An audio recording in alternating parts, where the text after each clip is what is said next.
I supported her through the hardest time of Ross Group, and eventually we married and had our daughter. At Emil's second birthday party, Seth unexpectedly returned from Estelle.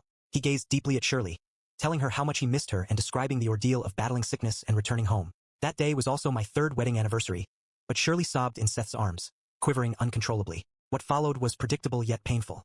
Seth took over everything that used to be mine. Shirley took Seth for a thorough medical checkup.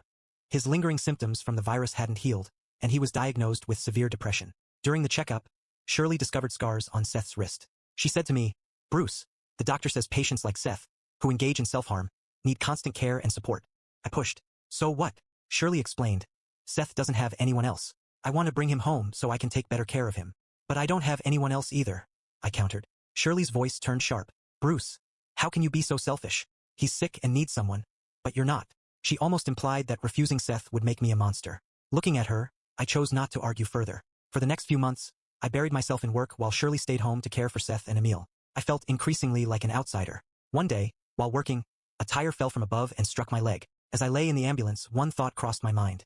I'll get her attention. The injury wasn't severe but required significant recovery time. Shirley didn't spend much time with me. By the time I left the hospital, she had only visited me twice, each visit lasting no more than half an hour. My leg wasn't severely injured, just a fracture, but the healing took time. Seth and I ended up living together, but he stayed upstairs next to the master bedroom, while I moved into the guest room downstairs. "Bruce, you don't mind, do you? Seth is closer to me, making it easier for me to take care of him. You don't have to go up and down the stairs," Shirley said. "Not at all," I replied. As long as she didn't cross the line, I didn't mind it at all. Seth came downstairs whenever Shirley was around. One day, during a conversation about his health, Seth mentioned that the hormone medication caused him to gain weight.